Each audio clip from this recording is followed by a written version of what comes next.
खुदावंद यीशु मसीह जिसने हर कौम और कबीले और अहले जुबान से लोगों को अपने खून से खरीद कर खुदा ताला के लिए काहिन और बादशाही बना दिया है, उसी के नाम में आपकी सलामती हो। आज का सवाल हमारी एक बहन है जिनका नाम मारिया दाऊद है, उन्होंने पूछा है और उनके सवाल का ताल्लुक मुकद्दस मत्ती की मार्फत लिखा गया इंजीली बयान उसका 11 बाब और 11 आयत से है, जिसमें कुछ यूं लिखा है, मैं तुमसे सच कहता हूं कि जो औरतों से पैदा हुए हैं उनमें यूहन्ना बपतिस्मा देने वाले से बड़ा कोई नहीं हुआ, लेकिन जो आसमान की बादशाही में छोटा है वो उससे बड़ा है। इस हवाले में जो पहली दिलचस्प बात है वो ये है कि यीशु मसीह ये नहीं कह रहे कि यूहन्ना जो वो इसराइल में जितने लोग आए हैं, जितने अंबिया या दीगर लोग आए हैं उनसे बड़े हैं, बल्कि उनका कहना है कि जितने भी औरत से पैदा हुए, जिससे मुराद ये है कि जितने भी तारीख इंसानी में लोग आए हैं उन सब से यूहन्ना बड़ा है।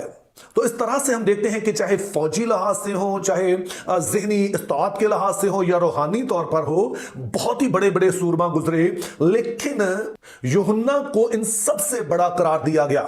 लेकिन हैरानगी की बात यह है कि खुदावंद यीशु मसीह ये फरमाते हैं कि जो खुदा की बादशाही में सबसे छोटा है वो यूहन्ना से भी बड़ा है। तो अब हमारे लिए सवाल यह है कि दरअसल यीशु मसीह किस क्राइटेरिया के तहत, किस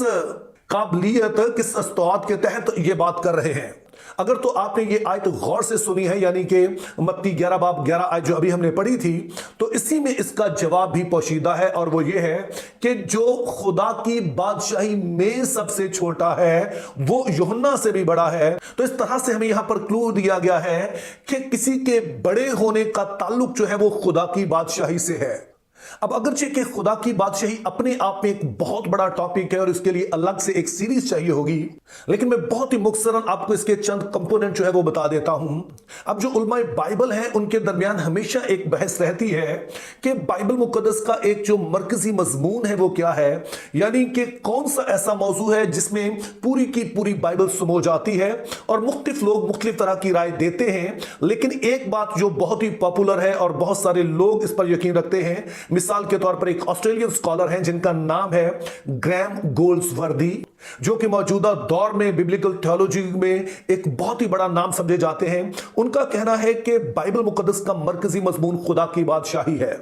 और यहां पर मैं फिर से पहले वाली बात को दोहराऊंगा कि यह बहुत बड़ा टॉपिक है खुदा की बादशाही और मैं सारे पहलुओं को छेड़ नहीं सकता हूं। तो इसकी जो सादा तरीन तारीफ बताई जाती है वो यह है कि खुदा के इख्तियार को बतौर मालिक, खालिक और बादशाह कबूल करना खुदा की बादशाही कहलाता है। इससे मुराद यह है कि जब कोई शख्स ये समझता है कि खुदा ताला इस कायनात के खालिक है और इसी बुनियाद पर वो इस पूरी कायनात के मालिक हैं, जिसको हम खुदावंद भी कहते हैं, और बाइबल के जमाने की सोच के मुताबिक जो बादशाह होते थे वो मालिक होते थे, तो चूंकि खुदा इस कायनात के खालिक और मालिक है तो इसी सबब से वो बादशाह है और वही है जो कि इसके कानून कायदे बनाते हैं और इस कायनात में सभी पर फर्ज है कि वो इन कानून कायदों को तस्लीम करे। और जब कोई ऐसा करता है तो दरअसल वो खुदा के इख्तियार को अपनी जिंदगी पर तस्लीम करता है और इसी को हम कहते हैं खुदा की बादशाही में दाखिल होना। और फिर जब अपने अहदनामा पढ़ना शुरू करते हैं, मिसाल के तौर पर मुकद्दस मत्ती का जो इंजीली बयान है, तो उसके तीसरे बाब में हम यूहन्ना बपतिस्मा देने वाले को आता देखते हैं और उसकी मुनादी यह है कि तौबा करो क्योंकि आसमान की बादशाही नजदीक आ गई है। तो जाहिर है अब हमारे ज़हन में सवाल उभरता है कि खुदा की बादशाही पहले कहां थी जो अब नजदीक आ गई है। तो उसके लिए आपने बाइबल मुकद्दस की स्टोरी को ज़हन में रखना है कि जब खुदा ताला ने इस कायनात को बनाया और आदम को और हवा को बागे अदन में रखा तो उन्हें एक बड़ा ही सादा सा हुक्म दिया कि तुमने इस दरख्त का फल नहीं खाना है जो नेक और बद की पहचान का है, जिससे मुराद ये होगी कि तुम मुझ पर भरोसा कर रहे हो कि मैं तुम्हें बताऊं कि तुम्हारे लिए अच्छा क्या है, बुरा क्या है। लेकिन आदम और हवा ने इस फल को खाकर इस बात का ऐलान किया कि वो खुदा के इख्तियार में रहने की बजाय अब खुद से फैसला करेंगे कि उनके लिए अच्छा क्या है, बुरा क्या है। तो यूं उन्होंने खुदा के इख्तियार को रद्द कर दिया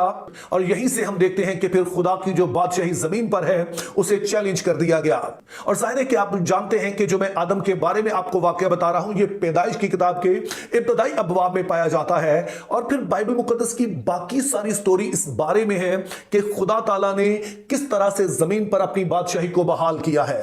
तहम खुदा की बादशाही की बहाली की यह कहानी दो हिस्सों में बटी हुई है। एक वो हिस्सा है जिसको हम अहदे अतीक कहते हैं, यानी कि वो जमाना कि जब बादशाही की बहाली की तैयारी हो रही थी। खुदा ने मुख्तलिफ तरह के असूल कायदे सिखाए, खुदा ने मुख्तलिफ लोगों को बुलाया, उनके वसीला से खुदा कलाम भी करता रहा, अंबिया आते रहे और वो जो पेशगोइयां करते रहे।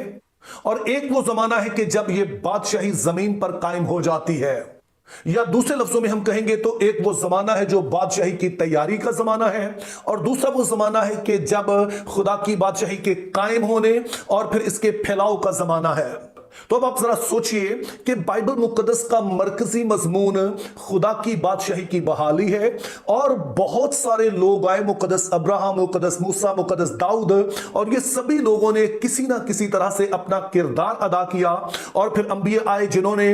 इस वाली बादशाही की खबर दी, इसकी जो बरकत है उसका जिक्र किया। लेकिन यूहन्ना को यह शर्फ हासिल हुआ कि वो यीशु मसीह को, जिसके वसीले से जमीन पर खुदा की बादशाही दोबारा से कायम होने जा रही है, उसको ना सिर्फ वेलकम किया बल्कि उसने बनी इस्राइल पर जाहिर भी किया। तो अपनी इसी कैपेसिटी में और इसी हैसियत में उसके बारे में कहा गया कि जितने औरत से पैदा हुए हैं उनमें सबसे बड़ा यूहन्ना है। और उसके बाद की स्टोरी यह है कि यीशु मसीह ने उस बिगाड़ को ठीक किया जो कि आदम की वजह से पैदा हुआ था, और कोई दूसरा उसे ठीक नहीं कर पाया, क्योंकि जब आदम ने खुदा के इख्तियार का इनकार किया तो उसने खुदा की बादशाही को चैलेंज किया। और उसके बाद कोई भी शख्स तारीख इंसानी में नहीं आ सका जो कि पूरे तौर पर खुदा की मर्जी को कबूल करे। बहुत बड़े बड़े नाम आए, लेकिन जैसे बाइबल मुकद्दस फरमाती है कि सब ने गुनाह किया और खुदा के जलाल से महरूम रहे। लेकिन यीशु मसीह एक ऐसे हैं जिन्होंने बाप के उस इख्तियार को पूरी तरह से अपनी जिंदगी पर तस्लीम किया, हत्ता कि गतसमनी में उन्होंने कहा कि बाप हो सके तो ये प्याला मुझसे टल जाए, तो भी मेरी नहीं बल्कि तेरी मर्जी पूरी हो। और फिर बाप की मर्जी पूरी करते हुए उन्होंने अपनी जान दे दी। फिर वो कब्र में गए, लेकिन तीसरे दिन मुर्दों में जी उठे, और इससे पहले कि वो आसमान पर उठाए जाते उन्होंने अपने शागिर्दों से कहा, आसमान और जमीन का कुल इख्तियार मुझे दिया गया है। इससे मुराद यह है कि दोबारा से खुदा की बादशाही जो है वो जमीन पर मेरे सबब से कायम हो गई। लेकिन मैंने सिर्फ बादशाही कायम नहीं की है, बल्कि मैंने रास्ता खोल दिया है ताकि सारे लोग इसमें शरीक हो सके। जैसे कि आप मुकाशवा 5 बाब और उसकी 9वीं और 10वीं आयत में पढ़ते हैं, क्योंकि तूने ज़बा होकर अपने खून से हर एक कबीले और अहले जुबान और उम्मत और कौम में से खुदा के वास्ते लोगों को खरीद लिया और उनको हमारे खुदा की एक बादशाही और काहिन बना दिया। तो इस तरह से यीशु मसीह ने खुदा की बादशाही को जमीन पर कायम भी किया और लोगों के लिए दरवाजा खोल दिया कि सभी उसकी बादशाही में आ सके। ताहम इससे पहले कि यीशु मसीह ये सब कुछ करते, यानी कि वो सलीब पर जाते और उसके बाद उन्हें ये बादशाही दी जाती, यूहन्ना इस दुनिया से रुखसत हो चुका था। तो इस तरह से हम देखते हैं कि अगरचे कि यूहन्ना बपतिस्मा देने वाला यीशु मसीह को इसराइल पर जाहिर करने वाला ठहरा, यानी कि वो जिसने जमीन पर खुदा की बादशाही कायम करनी है, लेकिन सैडली इससे पहले ही उसका सर कलम कर दिया गया और उसने यीशु मसीह को ये सब कुछ करते हुए नहीं देखा,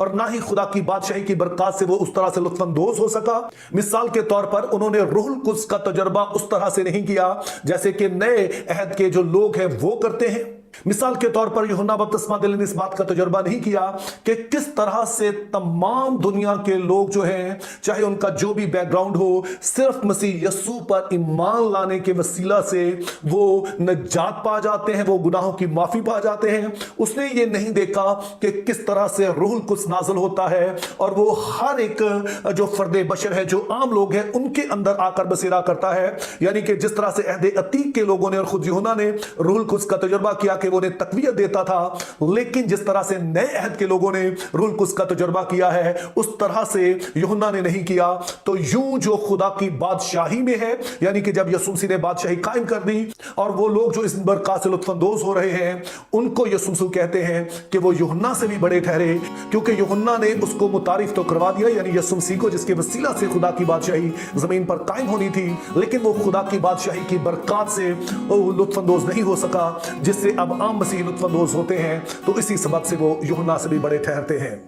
think biblically, live purposefully, have a very good day.